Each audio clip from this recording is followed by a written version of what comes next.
بسم الله الرحمن الرحيم. Assalamu alaikum wa rahmatullahi wa barakatuh. Welcome again to our book. Today we are in the second part of page 106. Let's get started. So we are still doing حروف اللين, the two letters of lyn, and today we are doing the wow. We said حروف اللين are wow and ya when they have a fatha before them, okay? Awbun, awbun, and we said if you read page 105 like 5-10 times, the next pages are going to be easy.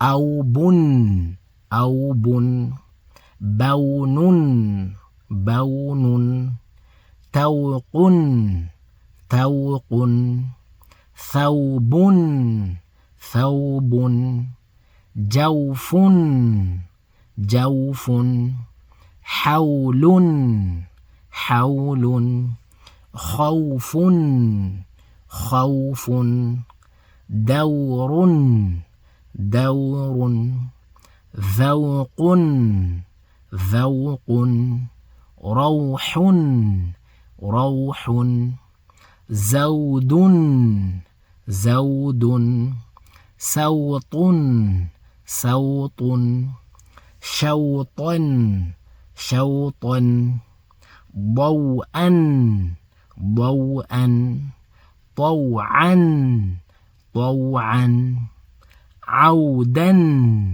عودا غول غول فوج فوج.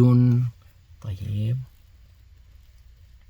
then we have قولا قولا كونا كونا لونا لونا موجا موجا ابني ابني هيهات هيهات. طيب, ابني هيهات. Okay, what we are doing is الياء المفتوح ما قبلهما, الياء المفتوح ما قبلها, الواو المفتوح ما قبلها. Wow when there's a fatha before it. Let's do it one more time. It's time for salah. So awbun, bawnun, tawqun, thawbun, jawfun, hawlun, khawfun, dawrun, ذوق روح زود سوط شوطا ضوءا طوعا عودا غول فوج. طيب, the last part here. قولا كونا لونا موجا ابني هيهات. طيب, inshallah مع السلامة.